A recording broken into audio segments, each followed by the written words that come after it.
안녕하세요. 아미 작가입니다. 오늘은 박근호님의 당신이라는 자랑이라는 산문집을 들고 왔어요. 히읗 출판사고요. 올해 1월에 발간된 책입니다.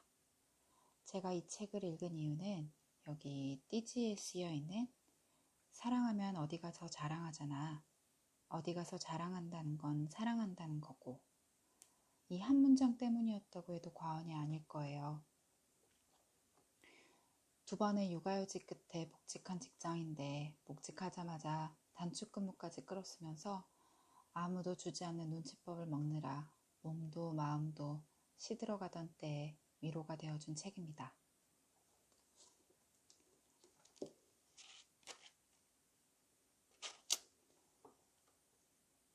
작가의 말의 일부분을 먼저 읽어볼게요. 사람은 힘든 일이 몰려오면 이유를 찾고 싶어 합니다. 이유라도 알면 덜 괴로우니까요. 세상에 이제 정말 나 혼자구나 하는 생각을 떨쳐버릴 수가 없었습니다. 운전을 하거나 창밖을 멍하니 보거나 술을 마시고 거리를 하염없이 걸으며 생각했습니다.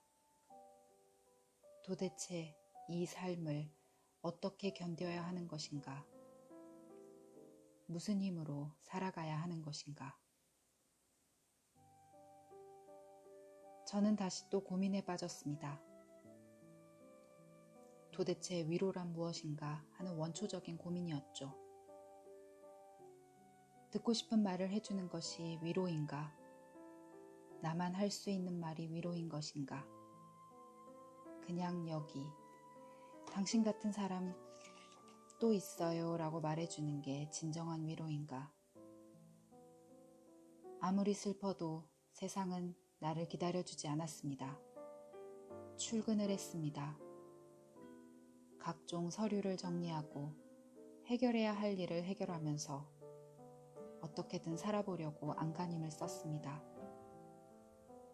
삶의 밑바닥이 있다면 아마 지금 내 상황이 그러지 않을까 했습니다. 여기서 더 내려갈 수 없다고 생각하면서 지냈으니까요. 더는 내려갈 수 없을 만큼 삶의 끝까지 내려가서 겨우 깨달은 사실이 있습니다. 바로 우리는 누군가의 자랑이라는 것. 너무 늦게 알아버린 건 아닐까 싶지만 이제라도 알아서 다행이라는 생각을 하고는 합니다. 춥고 또 추운 겨울이 끝난다고 해서 마냥 좋은 날만 있을 거란 말은 하지 못하겠습니다. 계절이 바뀌듯 삶은 계속될 겁니다. 우린 그 사이에서 넘어지고 다치고 슬퍼하고 사랑하고 행복해하며 살아갈 것입니다. 제가 깨달은 사실은 몸서리치게 아름다운 나를 위한 선물이 아닙니다. 삶이 어딘가 잘못 흘러가고 있는 것처럼 느껴질 때, 어떤 성취감을 맛봤는데 나 잘했지? 라고 말할 사람이 없다고 느껴질 때, 세상에 나 혼자 남겨진 것 같은 기분이 들 때, 그때를 위한 이불 같은 문장입니다. 나를 살아있게 해준 문장이 이 글을 읽는 사람에게도 조금은 힘이 됐으면 하는 마음으로 글을 씁니다. 여러 이야기가 담겨 있지만 사실 하고 싶은 말은 그 말 하나일지도 모르겠습니다. 어떠신가요? 작가의 말만 일부분 읽었는데도 마음이 찡하게 울리지 않나요? 이 책은 총 4장으로 되어 있어요. 1장은 세상은 혼자 살아가기엔 너무 강하잖아. 2장은 빛을 그리려면 어둠을 그려야 한다. 3장, 난 지금 행복해. 4장, 당신은 누군가의 자랑이다. 이렇게 되어 있고요. 오늘은 이 중에서 4장, 그 중에서도 제일 마지막 글, 당신은 누군가의 자랑이다를 읽어보려고 합니다.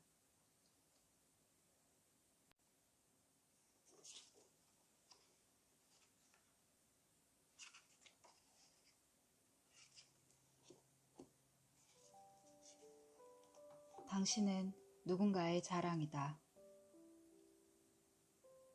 3일장이 끝나고 집으로 돌아와서 제일 먼저 한 일은 약을 버리는 것이었다.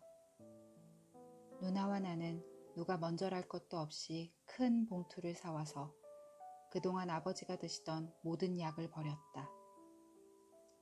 멀리 가는 길은 부디 아프지 않았으면 하는 마음이었다. 침대, 자주 앉아 계시던 곳, 주방, 찬장, 싱크대 및 심지어 냉장고 안까지 약으로 가득했다. 내가 생각한 것보다 훨씬 더 많은 약을 드시고 있었다는 걸 그때야 알았다. 그 큰 쓰레기 봉투가 약으로 가득 차는 걸 보면서 혼자 중얼거렸다. 많이 아팠겠다. 아프다고 투정 부릴 때 잘 들어줄 걸. 나보다 먼저 이별을 경험한 사람들의 조언은 하나같이 비슷했다. 힘들더라도 아버지가 쓰시던 물건을 정리해야 덜 괴로울 거라는 이야기가 많았다. 그러고 싶었는데 그게 잘 안 돼서 지금까지도 모든 물건을 아버지가 쓰시던 그 자리에 그대로 두고 있다.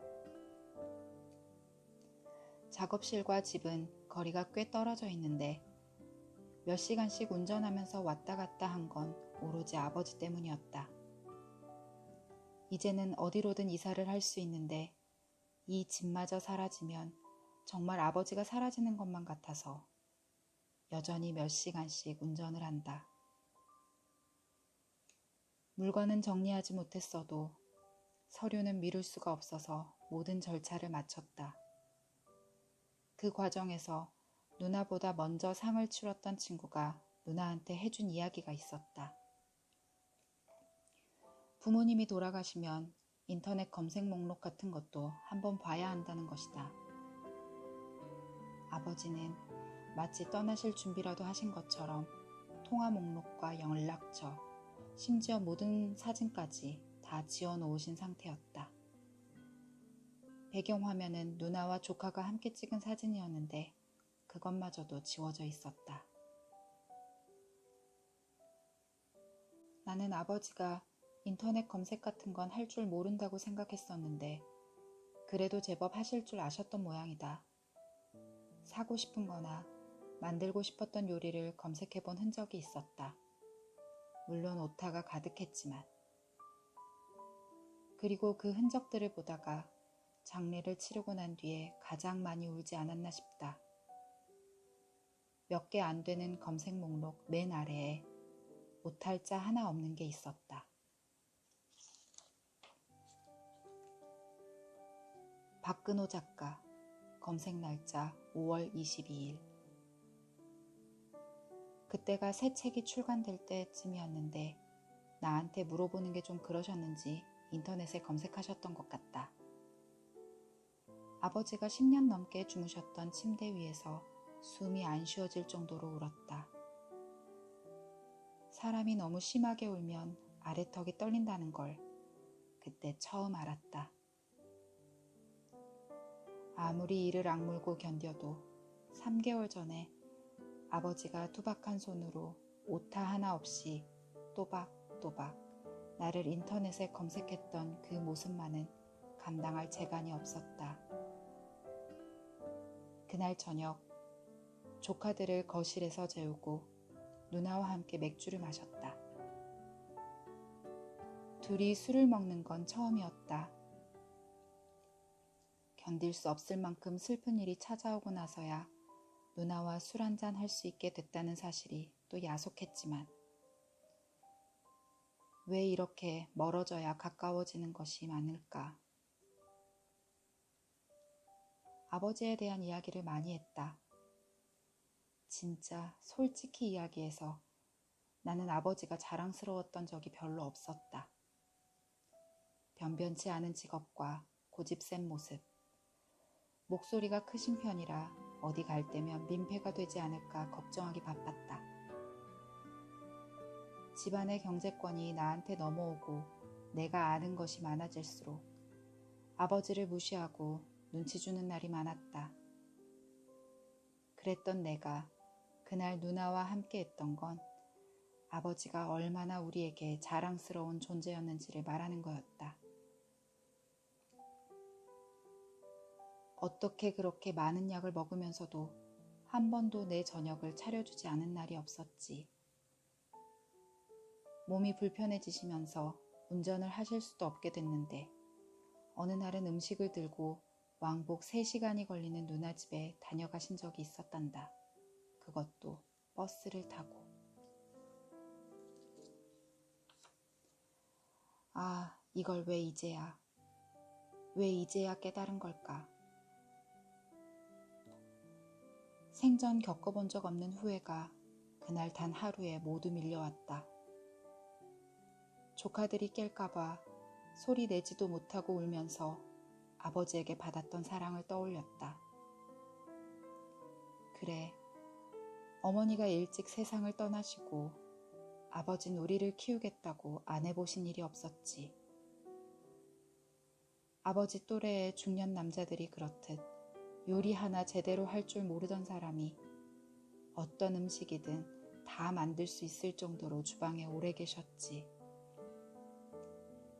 난 그 모습을 보면서 사랑하는 사람이 생기면 요리를 해주는 버릇이 생겼지.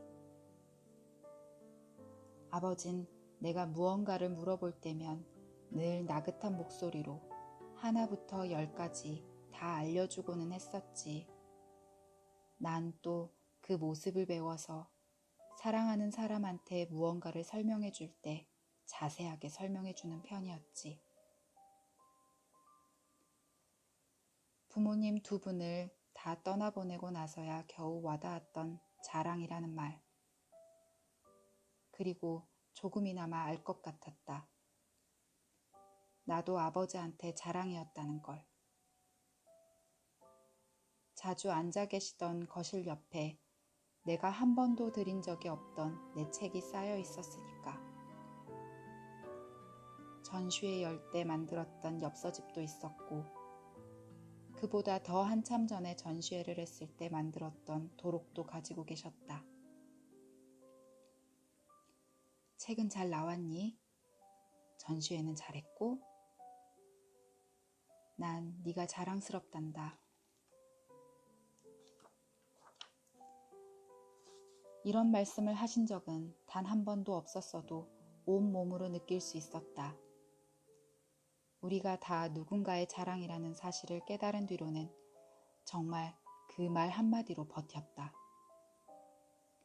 세상이 너무 잔인하다고 느껴질 때도, 아버지가 몸서리 쳐지게 보고 싶을 때도, 모든 걸 다 놓아버리고 싶을 때도 주문처럼 그 문장을 읊조렸다.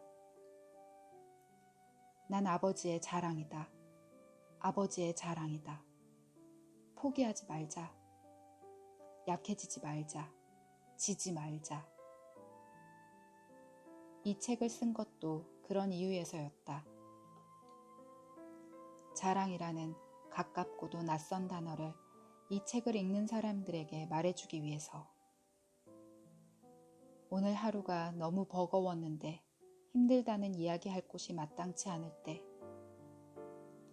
모두가 다 누군가와 함께하는 것 같은데 나만 혼자서 아등바등거리고 있다고 느껴질 때, 외로움은 늘 이유 없이 찾아오고 점점 내일이 기대되지 않는 삶을 살아가다 보면 조금씩 잊게 된다.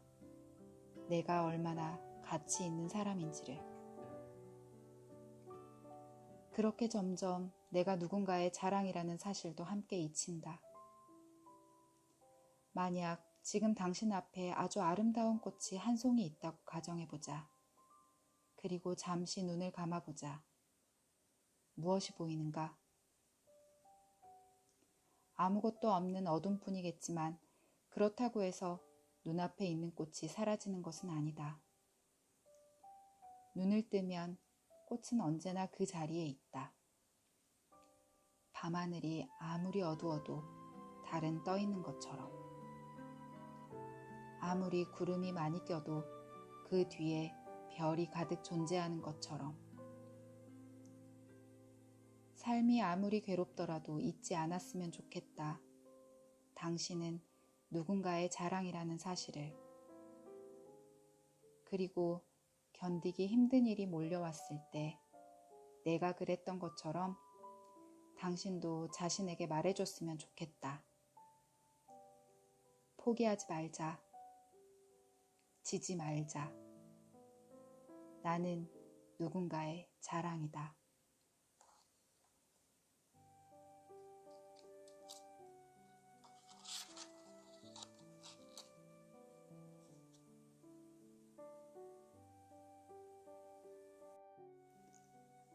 어때요?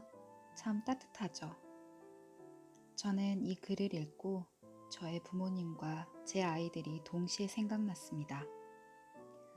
저는 늘 부모님이 저에게 거는 기대가 버거웠어요. 아무리 노력해도 부모님의 기대에는 못 미치는 것 같아서 속상하고 죄송하고 인정받고 싶어서 애쓰면서도 그건 내가 원한 길이 아니라면서 부모님을 원망했죠. 그 무게를 내 아이에게는 물려주고 싶지 않았어요.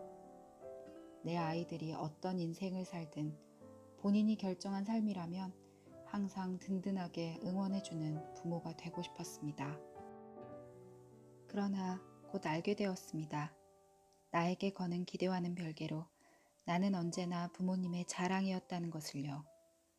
제 아이가 어떤 모습이든 저에게는 그저 사랑스럽고 대견하고 기특한 것처럼 나 역시 내 부모에게는 그런 자식이라는 것을요. 늘 든든한 울타리였던 부모님이 나이 들어갑니다. 더 늦기 전에 이 말을 꼭 전해드리고 싶어요. 당신은 나의 자랑이라고. 아이에게 받는 넘치는 사랑 표현처럼 저도 오랜만에 부모님께 마음을 전해보려 합니다. 당신이라는 자랑, 이 글 끝에 당신은 누구를 떠올리셨나요? 누구든 마음을 전하는 날 되시길 응원합니다.